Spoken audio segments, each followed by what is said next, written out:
The door was older than I expected, heavy wood, chipped at the corners, with a brass knob that stuck slightly when I turned it. Faded letters etched across the frosted glass read, Studio C. Someone had taped a printed class list beside it. My name was third from the top. For a moment, I just stood there. I could hear voices inside, laughter, the scratch of charcoal on canvas, someone adjusting an easel. It smelled like linseed oil and chalk dust, the kind of scent that clings to the soul more than the skin. My fingers hovered near the knob again. I wasn't supposed to be here. 6 months ago, this studio wasn't even an option. My mother made sure of that. Art is not a career, she had said, her voice sharp but calm, like she was giving a weather report. You want to study something that matters. Fine, law, medicine, business. But I will not pay a single dime for paint and paper. So I didn't ask her again. I found another way. And now I was here standing outside the very room she said I'd never step into. Tuition paid, materials purchased, schedule printed, all of it done without a cent of her current approval. Lana Brooks, a voice called from inside, warm, slightly amused. You coming in or just admiring the door? I blinked, then smiled. I'm coming in, I said, and pushed the door open. 20 students looked up from their canvases. No one gasped. No one clapped. But I felt something in the silence, the quiet acknowledgement that I was where I was meant to be, even if it had taken longer to get here. I set down my bag, rolled up my sleeves, and found an empty stool near the light. I didn't think about my mother. Not yet, not fully, but I thought about the money. The account she opened when I was 7 for the future. She'd said, she probably meant something else entirely. Too bad, because I'd used it to build this moment, not to defy her, but to choose me. It happened over pasta, not even the fancy kind, just overcooked penne with store-brand tomato sauce, eaten in silence at the kitchen island. I had just slid the acceptance envelope across the counter, still crisp, the gold lettering of the School of Visual Arts catching in the light. My mother didn't even touch it. She glanced at the return address, set down her fork, and stared at me like I'd just told her I was joining a cult. You applied anyway, she asked. I nodded. I got in. She didn't smile, didn't blink. We discussed this. Lana. No, she talked. I listened. That wasn't discussion. That was control disguised as conversation. You said you wanted to major in psychology, she continued. Or business. Something with structure, something that doesn't involve starving. I said I was thinking about those things. I replied quietly. I never said that's what I wanted. Her jaw clenched. You know what I mean. I did. She meant that art my passion, my joy. The thing that made my lungs feel less tight and my world more vibrant wasn't acceptable. Not in this house. Not in her plan. I'm not funding this, she said, fingers tapping the side of her water glass. Not a single dollar. If you insist on throwing your future away, don't expect me to help you do it.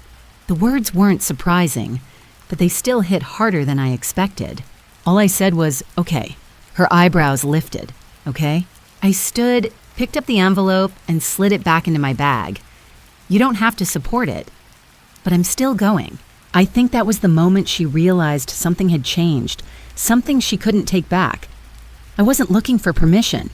I wasn't asking anymore. The rest of dinner passed in near silence, broken only by the occasional scrape of fork against plate. She didn't ask about the program, didn't ask about housing, tuition, or what I planned to do with a degree in doodling, as she'd once called it. But later that night, I heard her talking to someone on the phone. Her voice was hushed, bitter, like disappointment soaked in ice water. She's doing it to hurt me, she whispered. It's personal. It was necessary. Because sometimes choosing yourself looks like rebellion, but it feels like survival. I found it by accident. It was late sometime past midnight, and I couldn't sleep. My laptop glowed beside me on the bed, tabs open to 6 scholarship applications and 2 rejected appeals for financial aid.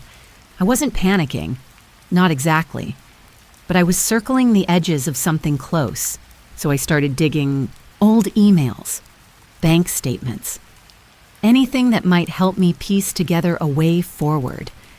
That's when I remembered the box.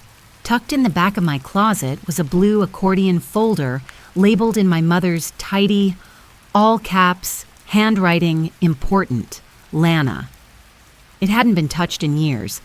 The paper had softened at the edges, like it had been waiting quietly for someone to notice it.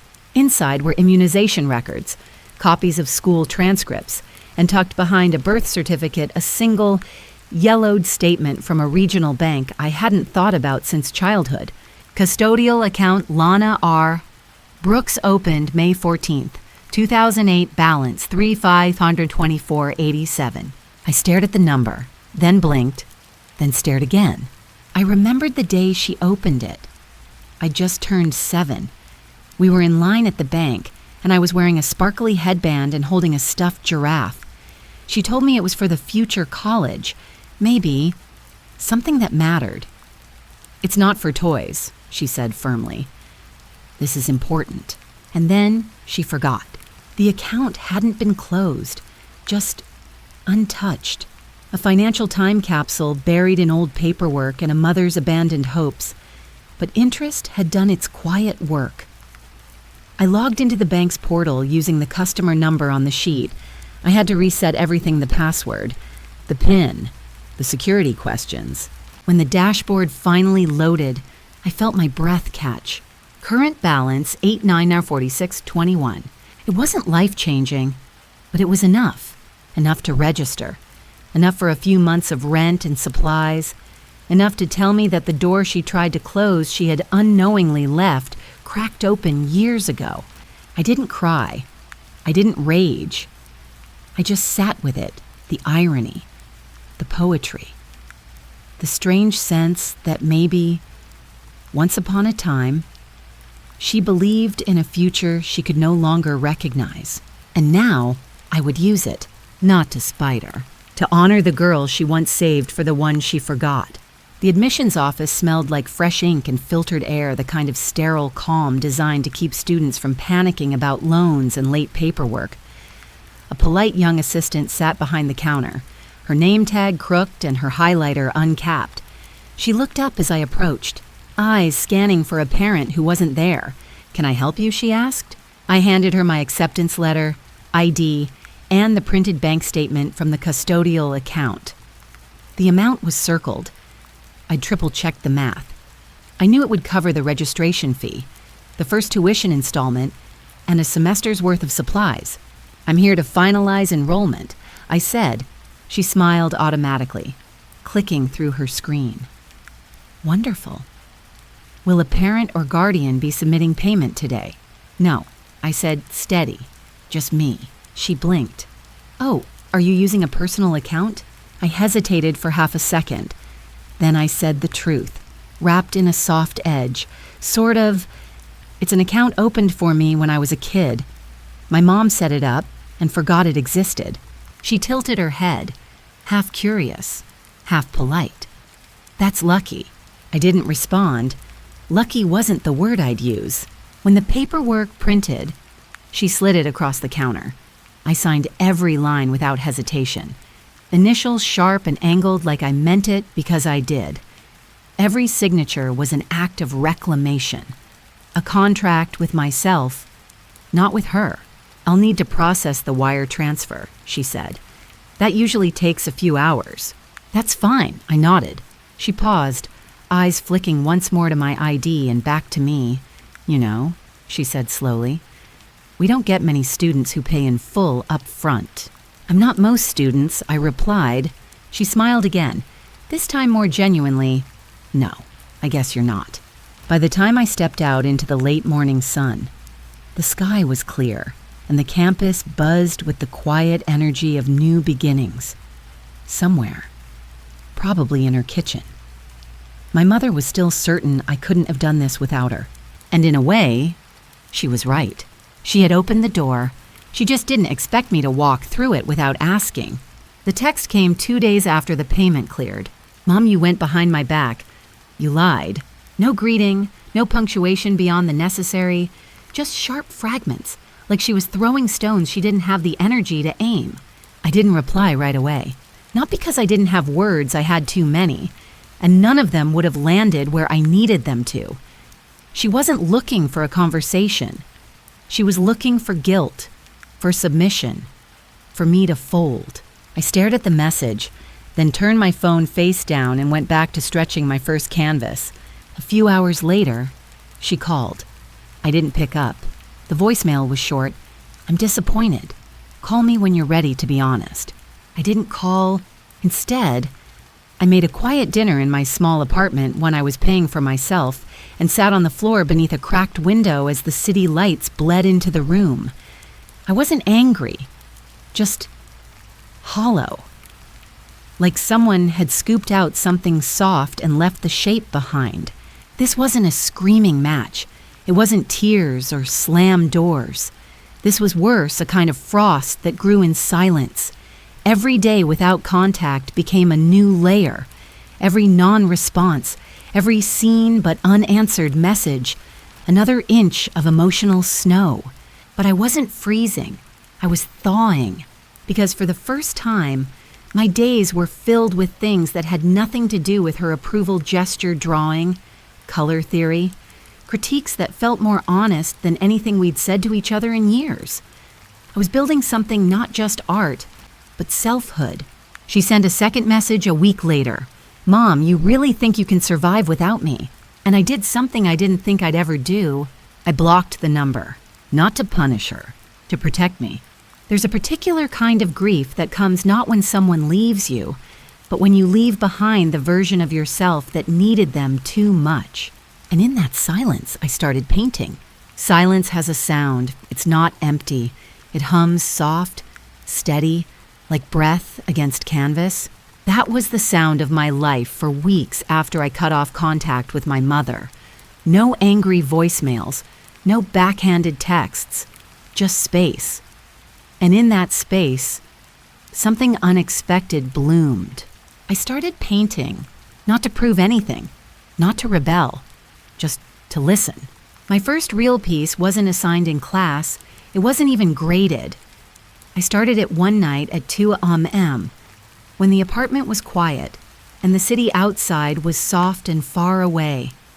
I spread a drop cloth over the floor, pulled out a blank canvas, and stared at it like it had answers I didn't know I was asking for.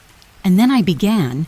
At first, it was rough, wide strokes, messy colors, angry shapes. But as the hours passed, the lines softened, the palette shifted. My hands moved slower, more certain, like the rage had to get out before the truth could make its way in. The piece ended up being a mix of abstraction and memory, a kitchen table in shadow, a little girl's silhouette with her back turned, an open window, but no door. I titled it Inheritance, not because she gave me money, but because she gave me silence, and I turned it into art. When I brought it into class, my professor stopped mid-sentence.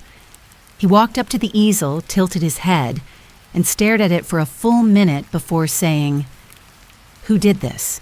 "I did," I said quietly. He didn't say good job. He didn't applaud. He just nodded and said, "Keep painting." And I did. Every week after that, I painted. I poured everything into those canvases: grief, defiance, tenderness I hadn't known I still carried. I painted the way some people pray, not expecting answers, just needing to speak. And the strange thing, the less I tried to impress her, the more I stopped picturing her hovering in the background of every brushstroke, the better I got. Not just technically, honestly. That was the most painful part of it all. She was wrong. I wasn't wasting my life. I was finally living it. It started with a clipboard. My professor passed it around after class one Thursday, a sign-up sheet for a local student gallery showcase downtown. "Submit anything," he said, scribbling the details on the whiteboard. "Doesn't need to be perfect, just honest." I hesitated. My name hovered over the line for a full 30 seconds before I finally wrote it down. I didn't expect anything. Most of the other students were older, more polished. Some had portfolios that looked like magazine spreads. I had one finished piece I actually liked, and it was the one that made my stomach ache every time I looked at it. Inheritance? Still, I delivered it to the gallery that Saturday afternoon, wrapped in craft paper and nerves. The coordinator barely glanced at me when I dropped it off. She just pointed to a pile of other student work and said, "Leave it with those." I walked out telling myself I didn't care if anyone noticed. I was lying. The opening night was modest. String lights, fold-out chairs, bowls of trail mix pretending to be appetizers. I stood in the corner, sipping flat ginger ale, too nervous to make eye contact with my own canvas. I'd hung it near the back, out of the way, near the hallway to the restroom. That's where she saw it. An older woman, silver hair, leather boots, glasses that belonged to someone unafraid to have opinions. She stood in front of the piece for almost 5 minutes. I watched from across the room, heart knocking against my ribs. She asked the gallery assistant, "Who's the artist?" They pointed to me. She walked over with slow, deliberate steps, like she already knew she was going to say something important. "This is yours," she asked. I nodded. Yes. She didn't smile. She didn't gush. She just studied me the way she had studied the painting. "It's uncomfortable," she said. I opened my mouth, but she held up a hand. "That's not a bad thing. It's true. You can feel the silence, the restraint, the weight." I swallowed. "Thank you." She handed me a card. I collect emerging artists, especially ones who know how to speak without saying too much. "I'd like to buy it." I blinked. "You want to buy Inheritance?" She nodded. "It deserves to live somewhere it can keep speaking." The next day, we finalized the sale. It wasn't just about the money, though, that helped. It was the moment I realized that someone had seen the thing I made, really seen it, and didn't flinch. It wasn't my mother, but maybe that's why it mattered more. The call came 2 weeks after the gallery show. It was mid-morning, and I was sitting on the floor of my apartment, organizing a stack of canvases and tracing out ideas for a new piece, something softer this time, something with light. My phone buzzed, a number I knew by heart but hadn't dialed in months. "Mom." I let it ring, then I let it ring again. Eventually, I picked up, not out of forgiveness, just curiosity. Her voice was calm, too calm, like she'd rehearsed it. I heard, she said, there was a pause, like she expected me to ask, "Heard what?" I didn't. "That your painting sold," she continued. "That you're being featured." It wasn't true. Not yet. But word had gotten around a collector with influence, a student whose name might end up in the right circles. "I suppose I should say, congratulations," she added, and I could practically hear her trying to make it sound generous instead of reluctant. "Thank you," I said. Nothing more. Another pause. "I didn't know you still had access to that account," she said. There it was. Not "I'm proud of you," not "I'm sorry, I didn't know." "You opened it," I said softly. "You forgot." I didn't. She exhaled. Slow and uneven. "You could have told me. You could have asked." More silence. The kind that drips between people like water down a cracked wall. Too slow to fix. Too steady to ignore. "I never wanted to hold you back," she finally said. But her voice betrayed her just slightly. "I just didn't want to see you fail." I almost laughed, but I didn't. Because I understood. In a way, I didn't fail. I said, "Even without you?" She didn't respond, and I knew she wouldn't. We sat in that silence for another 10 seconds, not quite peace, not quite war, before I spoke again. "I have to get back to work." "Right," she said. "Of course." We hung up. No screaming, no apologies. Just a reminder, sometimes the people who say they're protecting you are really just protecting the version of you they're comfortable with. And when you grow beyond it, they call it betrayal. But it's not. It's survival. Spring came quietly that year, all soft breezes and pale mornings. I'd stopped checking the family group chat weeks ago. Stopped expecting anything from the number still saved as Mom on my phone. She hadn't called again. I hadn't either. But I didn't need to. The silence between us had changed. It wasn't a wall anymore. It was distance. Natural. Chosen. The kind that happens when one person moves forward and the other stays behind, too afraid to admit they were wrong or worse, too proud to care. I received a partial scholarship for the next semester. Not much, but enough to help. The rest came from the painting I'd sold and a few commissioned sketches I picked up along the way. For the first time, I was sustaining myself with my work messy, uncertain, deeply mine. One afternoon, while reorganizing the drawer under my desk, I found the original bank statement again, the one from the custodial account. It was wrinkled, ink slightly faded, still circled in pink highlighter. I didn't shred it. I didn't frame it either. I just slid it into a folder labeled Beginnings and placed it behind my student ID, a few tax documents, and an old receipt from the art supply store where I bought my first professional brushes. Because that account, the one she opened and forgot, wasn't just money. It was proof that I'd always had something to start with, even if it wasn't what she intended, even if she tried to take it back, even if she never acknowledged what I made of it. She called it her money. But the day she handed it over, even unintentionally, it became something else. It became my start. And from that start, I built something she couldn't see, but I could feel in every canvas, every earned dollar, every moment of peace that came not from being accepted, but from finally accepting myself.